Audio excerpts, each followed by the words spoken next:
Tip number 130 from the book 501 Contractor Tips, Handling Medical Emergencies. I kind of went over this in the last video, but if you are, if someone gets injured on the job and you ever question it, let's just say it's an injury and you're thinking to yourself, you know what, I think that, it's a 50-50 shot that maybe this person should go to the hospital. That's probably telling you that you will need to take them to the hospital.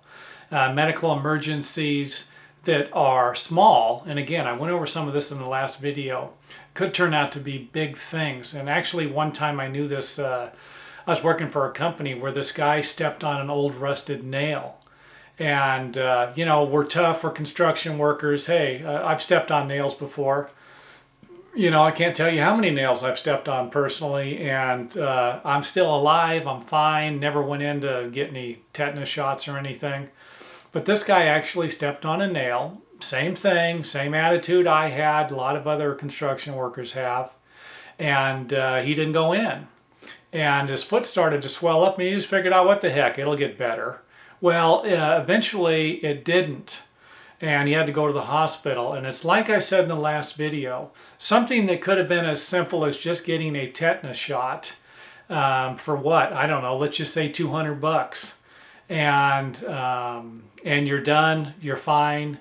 Ended up costing thousands of dollars. Guy had to go into the hospital. And of course, again, some of these things are serious. I don't remember if it was a life-threatening injury, but there are plenty of people who step on nails, their feet swell up, they don't do anything, and pretty soon they're in dire need. I'm not about to say they're cutting their feet off.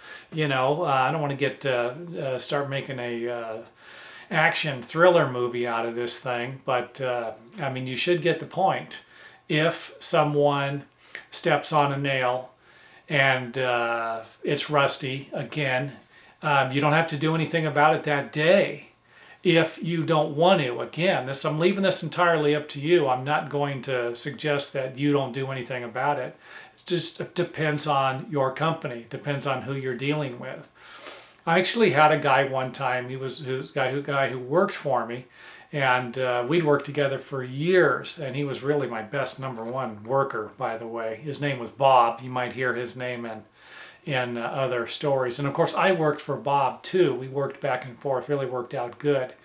And one time Bob had shot himself in the hand, so he comes in, this nail sticking out of his hand, sticking right out of his knuckle there, and the head of the nail is actually pinched in, pinching his skin in. And I asked him if he just wanted me to pull the nail out. And he was kind of the guy that would just say, yeah, just pull it out. And but he said, no, you know what, I don't feel comfortable with that. Let's go to the emergency room. So I drove him to the emergency room, and he was fine. The doctor pulled the nail out, sterilized some pliers, got his, gave him some pills. I don't even know if he got a shot. I don't think because Bob had already had a tetanus shot, he was fine. And got the nail out, and Bob went back to work the next day. So this was something that kind of like, hey, and to be honest with you, it didn't cost me, I want to say it cost me about $300. And obviously it took about 2 or 3 hours out of our day, but this thing didn't get out of hand. And like I said in the last video, the only time that this stuff's going to get out of hand is if you're not monitoring it. If somebody at your work steps on a nail and they report the incident to you, and you look at it and you say, okay, what do you want to do? I'm fine. I just had a tetanus shot, whatever, a year or two ago. I'm good. You go on, but you don't just let it go. The next day, 2 days later, a week, you need to ask, hey, I'm feeling good. My foot looks great. Look at it. If the person says their foot looks great, but they're walking with a limp, no, you could have a problem right now. Now would be the time to do something about it. Get this person to the hospital and get them some medical attention. And it is something that can put you out of business forever. This is something right here that really should not, you should really put some thought into, create some type of a plan, what you're going to do, familiarize yourself with it, familiarize your employees with it, make it known to everybody what needs to be done if there is a problem or if the problem gets worse.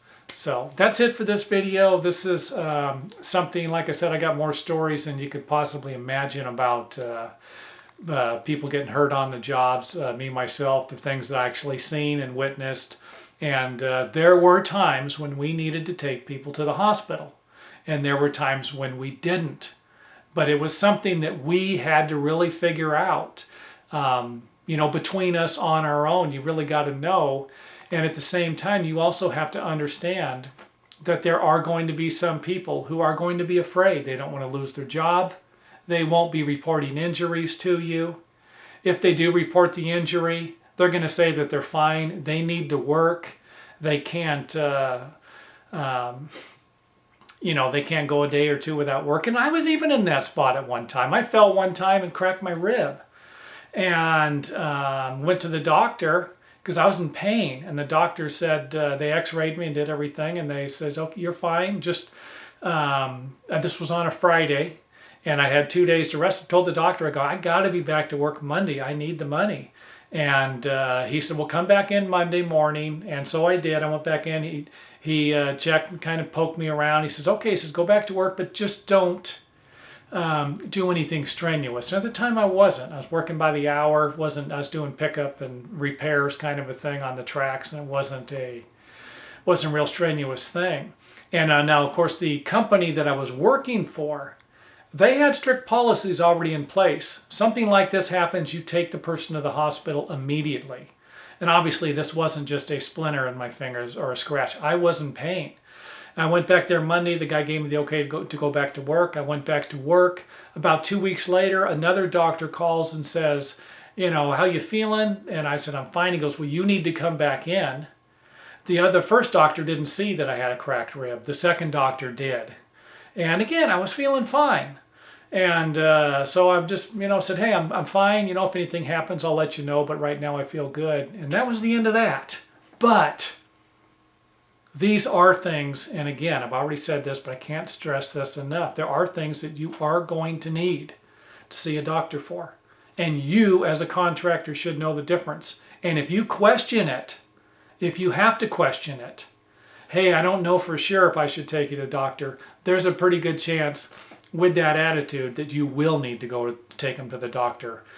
So if you don't know for sure, take them to the doctor. If you think, hey, come on, it's just a little splinter, this isn't going to be big, I'm going to kind of watch it, you're going to watch it as the employee, and we'll go from there. If it gets worse, we'll take you to the hospital. So just thought I'd throw that out there. Again, stay tuned for the next video.